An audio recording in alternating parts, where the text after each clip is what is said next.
Well, my name's Dave, and this is the Best Dual Sport Bikes channel. You know, my girlfriend poked me in the eye this morning, so for a while I quit seeing her. Get it?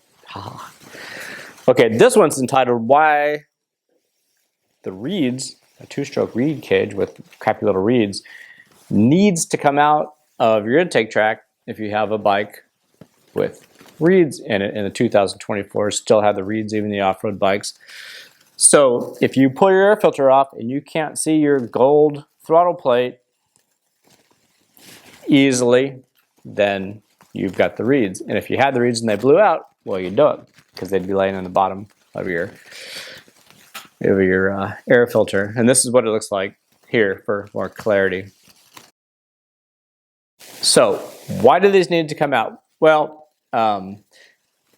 first of all, just know they were put in there to kill drive-by sound for the Environmental Protection Agency. When you drive your motorcycle down the road, they don't want too much noise emitting from it, and they thought too much intake noise was coming out of it. So in 2017, they really busted KTM's ass to lower the intake noise, and they were on hold for quite a while. So this idea was come up with to put the reeds in there to kind of lower noise, which obviously it worked because it got the bikes through and they still have them. But it's the only bike on the planet that basically has these, because it's a really, really, really stupid idea. Every other bike, like my little KX300, a Honda 450, all those different things, they don't have them in it. So those guys have figured out how to do it. But here they decided to go this route.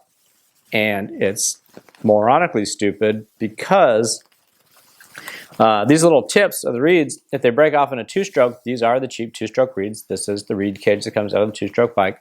If it breaks off in a two-stroke, it just spits out the exhaust port. The bike might run kind of crappy, but you're fine. It doesn't hurt anything. You just get home and replace them.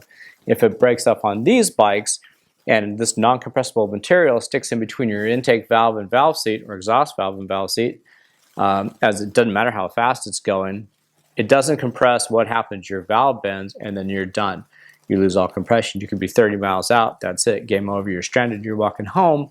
And this usually happens when the bike's out of warranty. Now you got yourself a $6,000 paperweight. So you got to get the bike out somehow, and you have to replace all these parts. And hopefully it's not a yard sale, but so many times it is.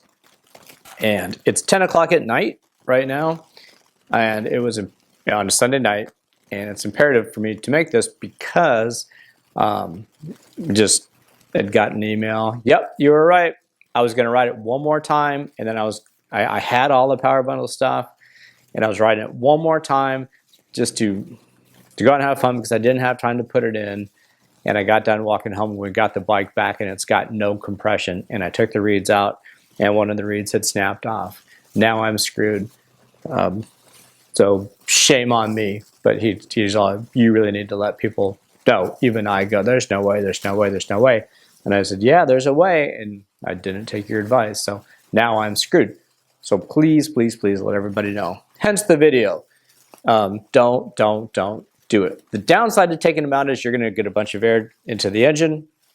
And now that's going to really lean things up. And you want to open up the exhaust, especially on the trail bikes.